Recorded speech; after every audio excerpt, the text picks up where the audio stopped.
Hi, I'm McKaylee White, and today I will be doing my final for educating students with exceptionalities, and I am doing a slide over the different disabilities.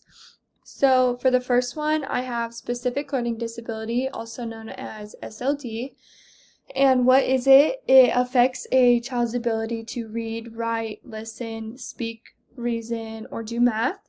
An example of this is dyslexia.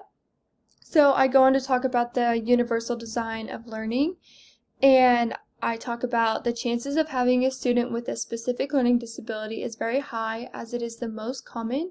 Ways I will include a student or students with SLD would be to take advantage of having partners for certain activities. This will work great with reading passages together, studying. One student will read while the other one writes, and vice versa. For the differentiated instruction, for my student with a specific learning disability, I will occasionally offer them to the option of speech to text or text to speech. This will help with both listening on pronouncing words and helping with writing. And then number 2, I have other health impairments. What is it? Limits a child's strength, energy, or alertness. An example of this is attention deficit hyperactivity disorder, also known as ADHD. So I go on to talk about the universal design of learning, and attention deficit hyperactivity disability is another very common disability seen in the classroom. Having a student with ADHD comes at the inability to sit still. With this being a distraction to the other students, I will place them in the back where it is not such a distraction to the other students. For the differentiated instruction, I put for my student with ADHD, I will offer extra time on tests from the cause of not being able to sit still. For assignments, tests, and other activities, I will allow the student to take breaks for them to get concentrated again.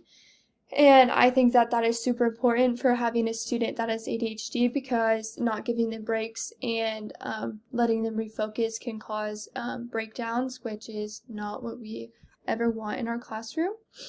Number 3, I have autism spectrum disorder, ASD. What is it?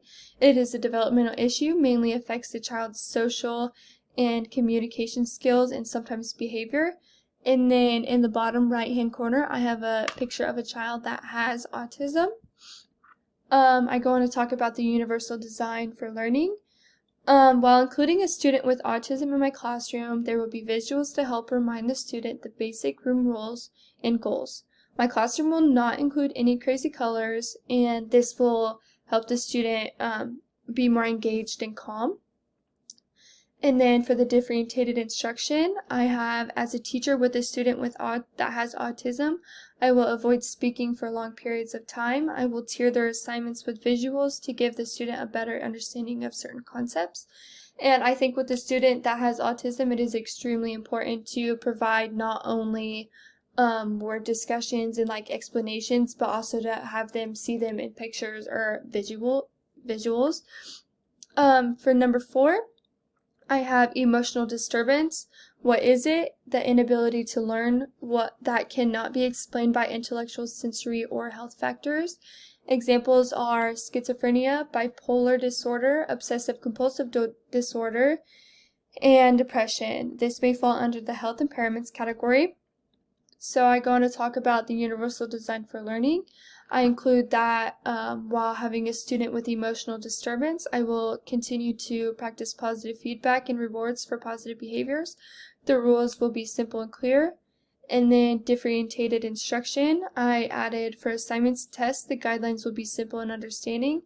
I will offer a period for questions and concerns. During the assignment and test, I will offer breaks so they don't feel overwhelmed.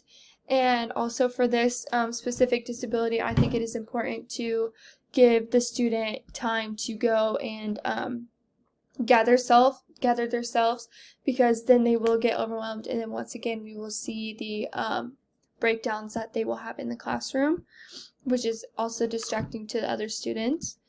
Number 5, I have speech or language impairment. What is it? It is the difficulty in articulation of words. Some examples include stuttering, pronouncing words, making sounds, and language problems. For the universal design for learning, I talk about how I will offer my student text-to-speech for situations they haven't been in where they have to talk for long periods of times. I will thoroughly explain all things before we do them in class. And then for the differentiated instruction, I have for a student with this specific impairment, I will work with them at their pace. It is important I learn their actions, certain actions the student takes while asking or addressing something.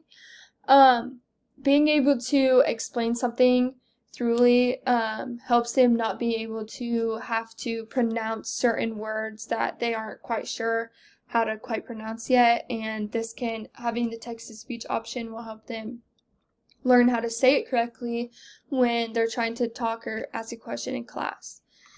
And then for number 6, I have visual impairment, and this includes blindness.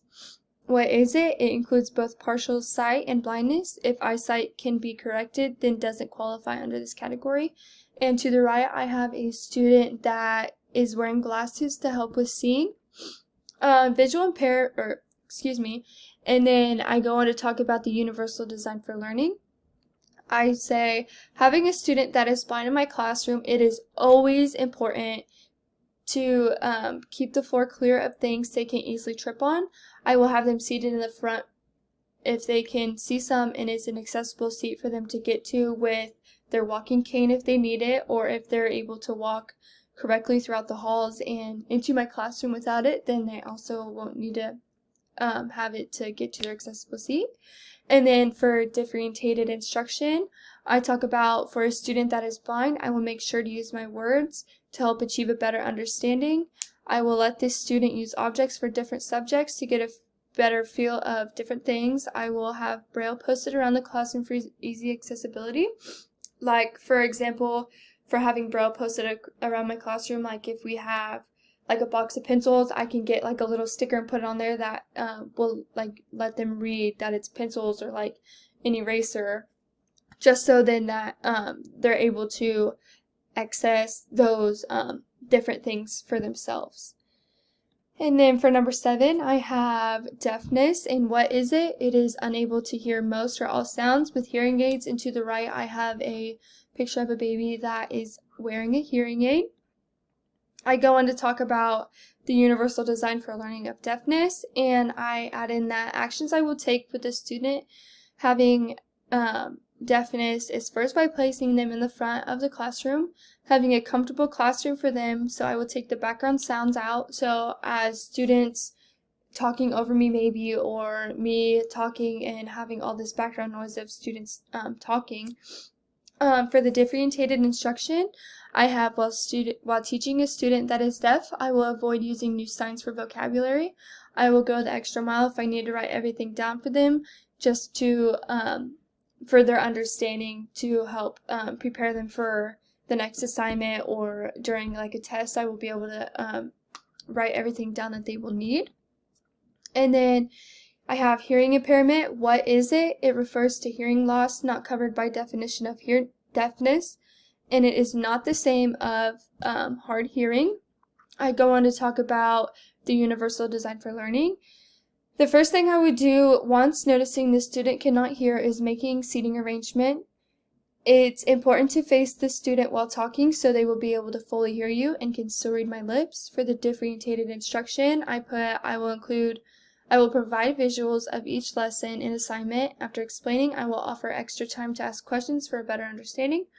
It is really important if I have a student that is not able to fully hear me, I can write something on the board and then turn around and read it to them rather than talking while facing the board, because then they won't be able to, 1, hear me fully, and then 2, they won't be able to read my lips if they're able to do that.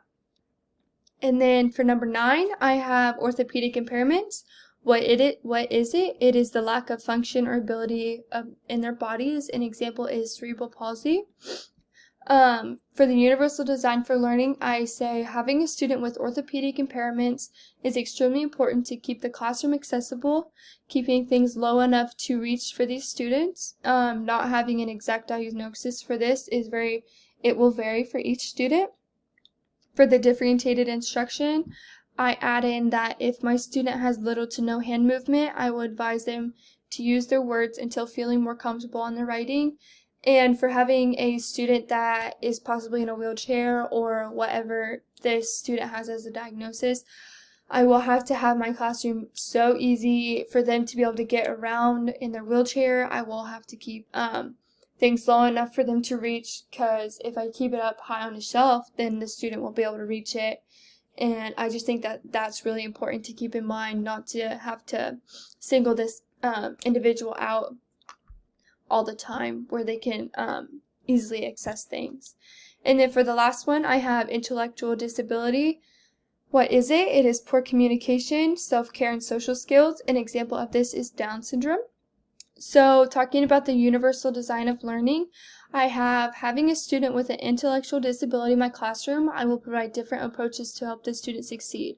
I will be sure to give them feedback. Providing visuals and videos will also help keep the student engaged. For the differentiated instruction, I have for this student's assignments and tests, I will tier their papers with visuals. If they remember physical actions and objects better than words, then I will include that as well.